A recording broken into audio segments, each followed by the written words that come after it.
Hej og velkommen til Markedsstatus med Bilinfo og Bilbasen. Mit navn er Jan Lang, og i dag skal vi tale om et emne, som interesserer rigtig mange af jer. Det handler om, at markedet er under voldsom udvikling på gode og på dårlige måder. I dag er emnet, som det står på skærmen her, priser, priser, priser. Men lad os starte med at få en agenda. Vi skal tale om det overordnede perspektiv på brugtvognsmarkedet. Det ser virkelig fornuftigt ud. Der bliver solgt rigtig mange brugte biler i Danmark. Så skal vi tale om priser. Så skal vi også lige have et udsyn til de andre markeder i Sverige og Norge med mine norske og svenske kollegaer, Martin og Terje. Og så runder vi lige af med at kigge, hvordan det kommer til at gå ind i resten af 2024 og ind i 2025. Lad os komme i gang. Det er således, at vi er jo meget, meget tæt på at sætte rekord for handlen med brugte biler i Danmark. Cirka 450.000 ser det ud til, at der bliver handlet i år. Og det er altså faktisk en stigning på over 2% sammenlignet med 2023, og faktisk meget, meget tæt på rekordåret 2021, hvor der blev handlet 446.000 handler. Det er faktisk min forventning, at vi kommer til at sætte rekord i år. Vi kan se det på mange måder i markedet. Vi kan se det i liggetiderne. Vi kan se det i den prisudvikling, som vi kommer til at tale om i dag. Og så kan vi også se det på importen af biler, fordi det sætter også rekord, især i forhold til antallet af elbiler, der bliver solgt. Men lad os tale om priserne. Det er jo således, at vi har de her markedsindekser, som vi sender ud hver måned. Det er prisindekset i et overordnet perspektiv, hvor vi kigger helt tilbage til 2015 for at se udviklingen i et historisk perspektiv, men selvfølgelig også, hvordan det især er gået det seneste år. Det overordnede prisindeks for august måned er 90,7, og det er en svag stigning fra juli måned, som også bød på en stigning i forhold til juni måned. Men det er slet ikke en udvikling på godt og ondt, som vi har set tidligere med meget, meget store prisfald. Kigger vi overordnet set, hvordan det er gået i 2024, så har priserne stabiliseret sig, og det er en meget, meget positiv nyhed. Ikke kun for jer som forhandlere, men faktisk også for forbrugerne. Fordi så ved vi, hvad vi kan forholde os til. Der er ikke spekulationer om priserne stiger eller falder, og dermed så kan forbrugerne faktisk træffe nogle oplyste valg, og dermed hurtigt vælge, om de vil købe en ny eller brugt bil, når bilen skal skiftes ud. Så den stabile prisudvikling, der har været gennem hele 2024, den er meget, meget positiv. Det er min vurdering. Og derfor er det også rigtig, rigtig vigtigt, at der er mange biler til salg. Og det siger jeg jo ikke kun fordi, at vi gerne vil have rigtig mange biler på Bilbasen. Det siger jeg fordi, at når der er så høj en omsætning, så er det altså vigtigt, at der kommer nye biler til de biler, der bliver solgt på markedet. Så det er en grundlæggende forudsætning for, at vi ikke kommer til at se den prisboble, som var på brugtbilmarkedet tilbage i 2022, hvor priserne faktisk steg helt frem til september måned, og derefter så faldt de med stor usikkerhed til følge for både forhandlere og forbrugere. Hvis vi kigger på benzinbilerne, så er det nuværende indeks her for august måned, der er det 102,6, og det er igen en stigning, som er ret svag sammenlignet med juli måned, og igen som det var i juni måned. Og pointen er her, at nyere benzinbiler, de er faktisk ret efterspurgte.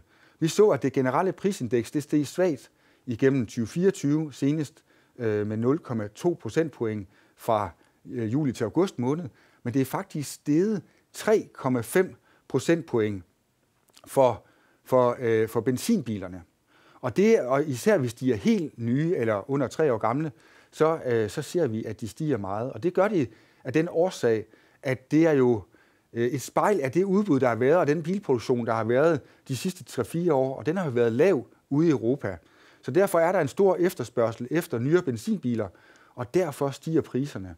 Og nu har vi snakket rigtig meget om, hvordan det går med dieselbiler, hvordan det går med plug-in hybrider, hvordan det går med elbiler. Men for mig at se, der er benzinbiler den stabile faktor i brugtbilmarkedet i øjeblikket, og det vil den også være på kort og mellemlang sigt. Med hensyn til dieselbilerne, som jeg lige nævnte, så er det faktisk en helt anden sag. Dieselbilerne startede jo et massivt prisfald der tilbage i august-september 2022, hvor der var den her diskussion omkring de her emissionszoner i de store byer, Frederiksberg, København, Odense, Aalborg og Aarhus. Og det er faktisk fortsat siden. Og det er altså noget, som man virkelig skal tænke over som forhandler, fordi danskerne vil gerne af med deres dieselbil og skifte til en anden biltype. Og derfor kan vi også se, at prisindekset fortsætter med at falde. Det var lidt stabiliseret, men så kom der den her nyhed med, at der nu kan blive indført 0 emissionszoner i de indre byer i Danmark, blandt andet i Aarhus, som var den første by til at meddele det for 14 dage siden. Og det medfører jo eksempelvis, at dieselbiler overhovedet ikke må køre i den indre kerne i Aarhus bykerne. Og det kan vi altså se, at det har straks konsekvenser. Priserne på dieselbiler er faldet fra juli til august måned, og det er min forventning, at det kommer til at fortsætte. Fordi vi har talt rigtig meget om de her strukturelle forandringer, som der sker med dieselbilerne. Priserne udvikler sig på diesel i negativ retning. De stiger 50 øre for nytår i afgift, og dermed også 50 øre i den generelle pris på diesel, og stiger yderligere 1 krone og 16 øre i 2027. Og så kommer der de her markante strukturelle forandringer med dele af byer, hvor bilerne overhovedet ikke må køre, og der er det sådan set ligegyldigt, om det er en Euro 4 eller det er en Euro 6 dieselbil, der kører. De må ikke køre derind. Og det kommer altså til at betyde rigtig, rigtig meget for udviklingen på dieselprisen. Der er en anden ting, som er vigtigt at kigge ind i her. Det er, at vi kan konstatere, at der er rigtig, rigtig mange biler, der bliver eksporteret. Jeg talte lige før om, at der er rigtig mange biler, som bliver importeret til Danmark. Men dieselbiler, de bliver eksporteret i stor grad til markeder, hvor der er meget efterspørgsel efter dem. Og det vil jeg vende tilbage til sidst i udsendelsen. Med hensyn til plug-in-hybriderne, så er det sådan set det samme. Prisindeksen er nede i 81,5, og det har også været faldende faktisk i rundetal fra efteråret 2022 og igennem hele 2023 og ind i 2024. Det er således, at lige nu er der kun 2800 plug-in-hybrider til salg på bilbasen, og det er yderst marginalt, hvad plug-in-hybrider spiller af rolle over for forbrugerne. Og vi kan også konstatere, at det lærer ligesom med dieselbilerne, at ja, så er det, at der er rigtig mange plug-in-hybrider, som bliver eksporteret, blandt andet til Holland, hvor der er stor efterspørgsel efter brugte plug-in-hybrider, fordi der bliver indført et nyt afgiftssystem for dem per 1. januar 2025. Men det er min vurdering, at plug-in-hybriderne nærmest er ved at udspille deres rolle som relevant drivlinje, som relevant biltype for de danske forbrugere. Det er ikke kun markedet, der siger det. Når vi spørger danskerne i Sådan køber danskerne bil, så kan vi også konstatere, at det er ganske få danskere, der forventer at komme til at eje en plug-in hybrid ude i fremtiden. Med hensyn til elbilerne, det er jo den mest omtalte biltype, den mest omtalte drivlinje for øjeblikket i Danmark. Der kan vi konstatere, at der er prisfaldet jævnet ud. Det er nede i 68,6, og det er sådan set stabiliseret. Og det er utrolig gode nyheder, fordi samtidig så bliver der solgt ekstremt mange elbiler på det danske marked. Faktisk fra februar til og med august måned, så er der sat rekord på rekord i omsætningen og salget af elbiler. Og det er en rigtig, rigtig god nyhed, fordi samtidig med, at forbrugerne køber rigtig mange elbiler, jamen så tager I forhandlere elbiler ind til Danmark fra de udenlandske markeder, og de sælges altså i rundetal på 40 dage samlet set for hele udbuddet af de brugte elbiler. Og det er for mig at se en meget, meget god nyhed, fordi priserne har stabiliseret sig, der er stor efterspørgsel, og ikke mindst er det muligt at få de her elbiler ude fra Europa, blandt måske endda fra Sverige, fordi valutakursen er så lav, og så dermed kan man gøre en rigtig god forretning. Og vi ser ikke ind i de prisfald, der har været på brugte elbiler, faktisk fra august måned 2022 og frem til nu. Priserne stabiliserer sig. Det er virkelig gode nyheder. Kigger vi overordnet set på det her, jeg skal beklage, at det her slide eller den her side på præsentationen er lidt kompleks, men jeg har valgt at tage det med for overskuelighedens skyld og for gennemsigtigheden. Så kan vi simpelthen konstatere, at det her det er prisudviklingen fra januar 2023 til og med august 2024.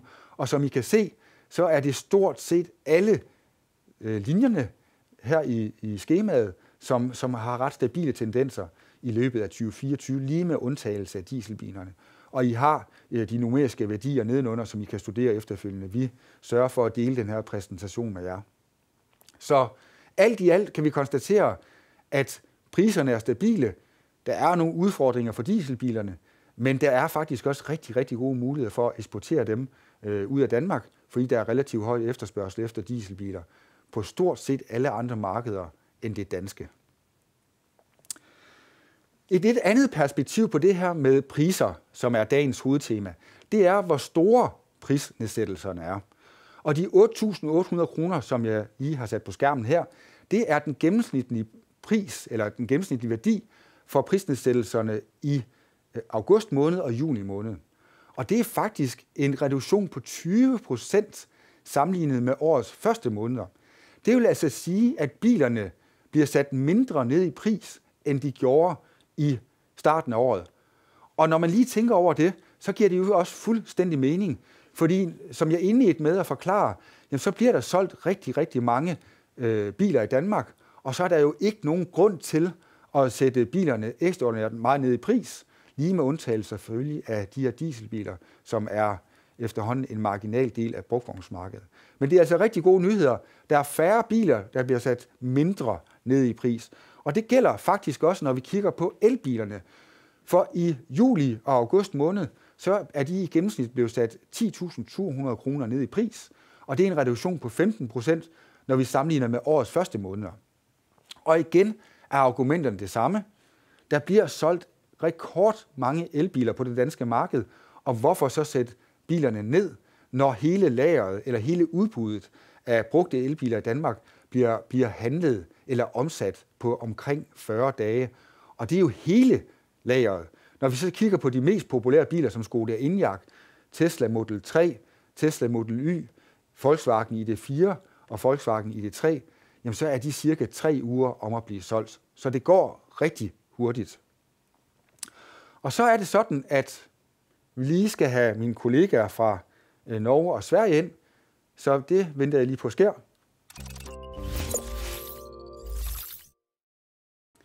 Og så har jeg fornøjelsen af at invitere Martin Stepman fra Sverige og Terje Dahlgren fra Norge ind til at tale omkring, hvordan det går i deres markeder.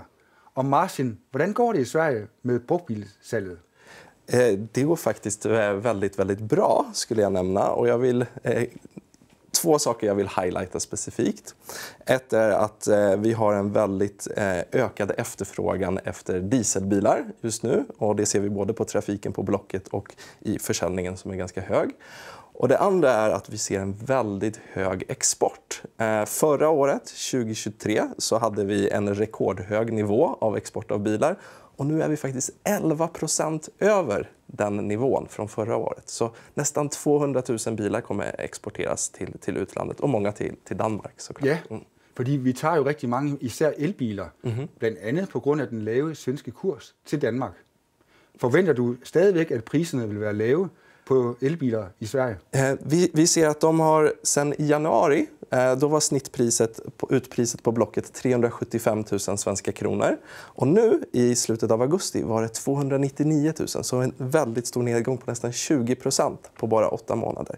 Men nu ser vi, eftersom priset är i paritet med vissa fossildrivna bilar, så ser vi att efterfrågan på de begagnade elbilarna ökar också. Så vi tror att vi har kommit ner på en sån nivå att vi nu kommer se en ökad försäljning och ökat intresse för elbilarna, för de begagnade elbilarna. Det er meget godt at vide, hvis man overvejer at tage biler hjem fra Sverige som dansk forhandler, fordi priserne er meget lave. Terje, hvordan går det i Norge? Altså, bilsalget er tøft i Norge nå, spesielt på nybil, men det har også vært litt ned på bruktbil, altså. Og det er flere årsaker til det. Det ene er jo selvfølgelig dyrt å låne penger. Det er en ting. Men som jeg nevnte for deg forrige gang vi snakket sammen også, så sliter vi med varelagerne i Norge. Vi har rett og slett ikke nok biler, og da tenker jeg spesielt på bensin- og dieselbiler. Nyere bensin- og dieselbiler, det sliter vi med. Det har vært veldig stor eksport. Vi har eksportert masse biler, importert veldig lite biler. Så vi har behov for flere biler, spesielt nyere brukte diesel- og bensinbiler. Okay. Og hvordan forventer du, at det kommer til at gå i de næste måneder og ind i 2025? Jeg tenker at bilsalget kommer til å gå bra. Nå har jo elbilsalget økt ganske så betraktelig også på brukt i Norge, og der ser vi at det kommer inn flere brukte objekter. Så jeg tenker nok at for forhandlerne så vil det bli ganske bra. Så min prognose fremover er at det her kommer til å bedre seg. Tak for det. Tak fordi I kom forbi. Godt at høre, hvordan det går i Norge og Sverige. Lad os kigge på, hvordan konklusionerne er for det danske marked nu og på kort sigt. Det er således, at brugtvognsmarkedet er i god form. Det ser stabilt ud. Der er nogle udfordringer med dieselbilerne især, men det er noget, der kan løses blandt andet med eksport til Tyskland, hvor priserne på brugte dieselbiler, og det er faktisk lige meget om det er nye eller brugte, så der stiger markant. Vi har set, at priserne på 8-10 år gamle dieselbiler på det tyske marked er steget med omkring 25% for udvalgte modeller, blandt andet en BMW 320d og en Mercedes C-klasse med dieselmotor. Så brugtvognsmarkedet ser meget fornuftigt ud i Danmark. Med hensyn til elbilerne, så er det rigtig, rigtig gode nyheder, at der fortsat er meget attraktive priser ude i Europa. Det skyldes især det kæmpe store overudbud, der er i forhold til brugte, nyere elbiler. Senest er der kommet rigtig, rigtig mange elbiler til salg i Italien, som I danske forhandlere kan tage hjem med store fortjenester til følge, fordi der er så høj efterspørgsel på det danske marked. Hvis vi kigger på et lille problem i alle de her gode nyheder, så er det faktisk, at priserne på benzinbiler stiger internationalt. Årsagen er den samme, som det er i Danmark, at der er et lille udbud, og der er en meget stor efterspørgsel. Det er således, når vi kigger på efterspørgselen efter brugte benzinbiler, der er mellem 3 og 8 år gamle i Italien, Spanien, Frankrig, Tyskland og Polen, jamen så er der en meget, meget stor efterspørgsel, og priserne stiger. Og det er en udfordring, hvis man skal kigge på at tage nyere, eller for den sags skyld også ældre benzinbiler hjem til Danmark. Det må man sige. Og så skal vi også regne med, nu vi er inde på det her, nogle af de udfordringer, som vi har set. Vi skal forvente, at der kommer rigtig mange privatleasingtilbud på især elbiler resten af 2024 og ind i 2025. Årsagen er ganske enkelt, at fabrikkerne har behov for at sælge, eller i hvert fald indregistrere rigtig, rigtig mange elbiler. Og et af de markeder, hvor der er en stor parathed til at eje elbiler, jamen det er Danmark. Og en af måderne, hvormed at man kan få mange biler ud at køre, det er ved at privatlease bilerne.